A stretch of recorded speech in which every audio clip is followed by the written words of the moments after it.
the sins of a deceased person. The food was believed to absorb the sins of a recently dead person, thus absolving the soul of the person. I wonder why they believed that sins went into food. I don't really understand the religious or theological grounding for that proposition.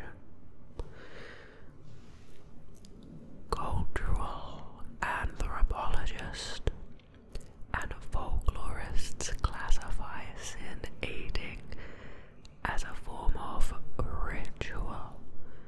It is most commonly associated with Scotland, Ireland, Wales, English counties bordering Wales, and Welsh culture.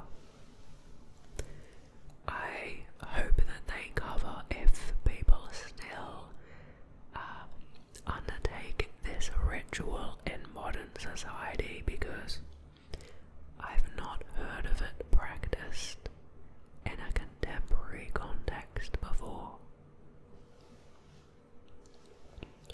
Now, attestations, starting with the history. While there have been analogous instances of sin eaters throughout history, the question of how common the practice was, when it was practiced, and what the interactions between sin eaters, common people, and religious authorities were, remain largely unstudied by folklore academics. Well, if there are any folklore academics out there, I'd love if you could undertake some serious study in this subject. In Mesoamerican civilization, Tlatzoltectl, the Aztec goddess of fires, purification, steam baths, lust and filth, and the patroness of adulterers. Her name literally means sacred filth, had a redemptive role in religious practices. At the end of an individual's life, they were allowed to confess misdeeds to this deity, and she would cleanse the soul by eating its filth. The 1911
in the 17th century were long given to the attendants at funerals in old New York.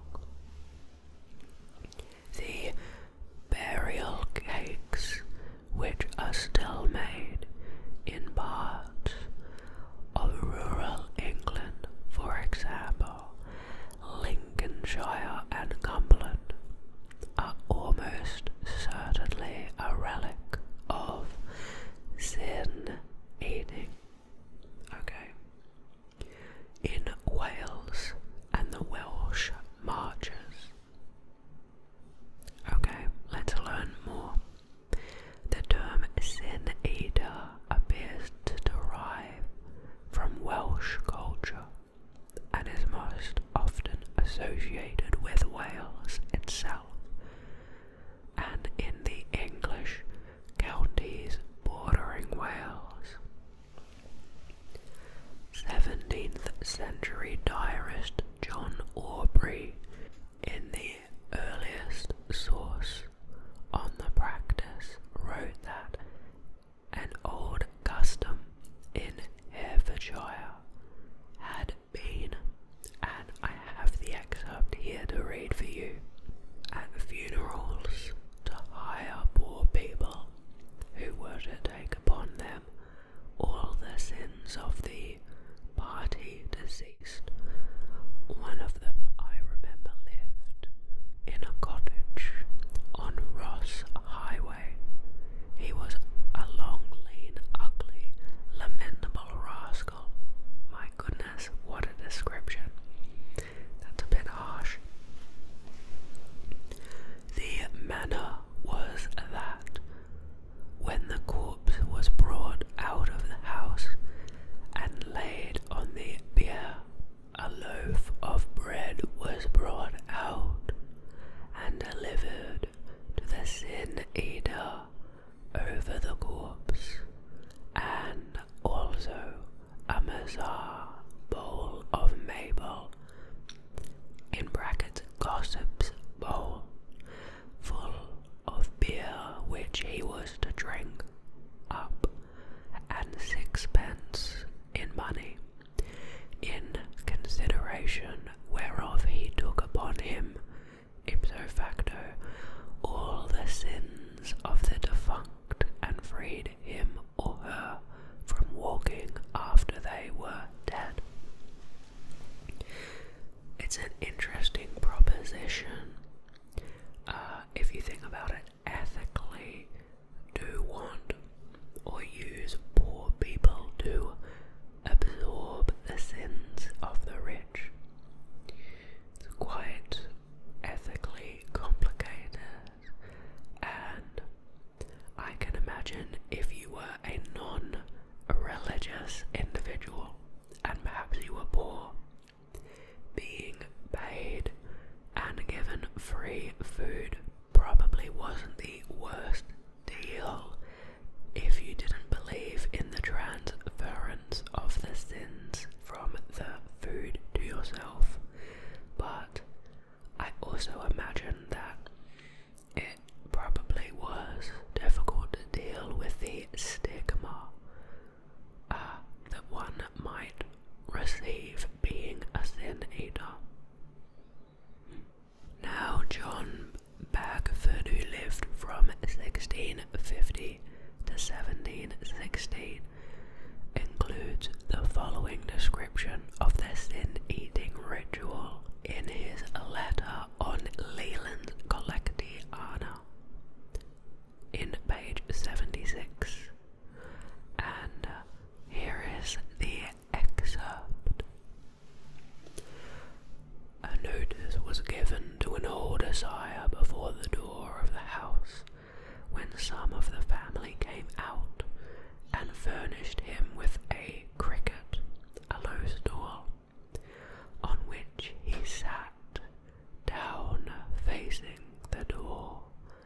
Then they gave him a groat which he put in his pocket, a crust of bread which he ate, and a bowl of ale which he drank off at a draught.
sins of the deceased by swallowing bread and beer with a suitable ceremony before the corpse.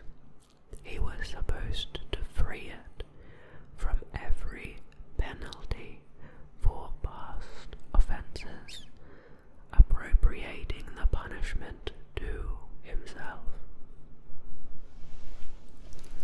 Men who undertook so daring an imposture must have all have been infidels, willing, apparently like Esau, the person in the Bible, to sell their birthright for a mess of pottage. For context on that story, I believe that Esau was the brother who, in exchange for a bowl of soup, gave away his privileges as the firstborn son, I think. It's been a while since I've heard of that. However, a local legend in Shropshire, England, concerns the grave of Richard Munslow, who died in 1906, said to be the last sin eater of the area. Unusually, Munslow was not poor or an outcast, instead being a wealthy farmer from an established family. Munslow may have revived the custom after the deaths of 3 of his children in a week, 1870, due to scarlet fever. In the words of local Reverend Norman Morris of Rattling Hope, it was a very odd practice and would not have been approved of by the church, but I suspect the vicar often turned a blind eye to the practice. At the funeral of anyone who had died without confessing their sins, a sin eater would take on the sins of the deceased by eating a loaf of bread and drinking ale out of a wooden bowl passed over the coffin, and make a short speech. Here is an example. I give easement and rest now to thee, dear man, that you walk not down the lanes or in our meadows, and for thy peace I pawn my own soul. Amen. Interesting. The 1926 book Funeral Customs by Bertram S. Buckle mentions the sin eater. Again, the excerpt. Professor Evans of the Presbyterian College, Carmarthen, allegedly saw a sin eater about the year 1825 who was then living near Llanwynnog, Cardiganshire, abhorred by the superstitious villagers as a thing unclean. The sin eater cut himself off from all social intercourse with his fellow creatures by reason of the life he had chosen. He lived as a rule in a remote place by himself, and those who chanced to meet him avoided him as they would a leper. This is what I was talking about in regard to the prejudice they would likely receive, so this doesn't surprise me. This unfortunate was held to be the associate of evil spirits and given to witchcraft, incantations, and unholy practices.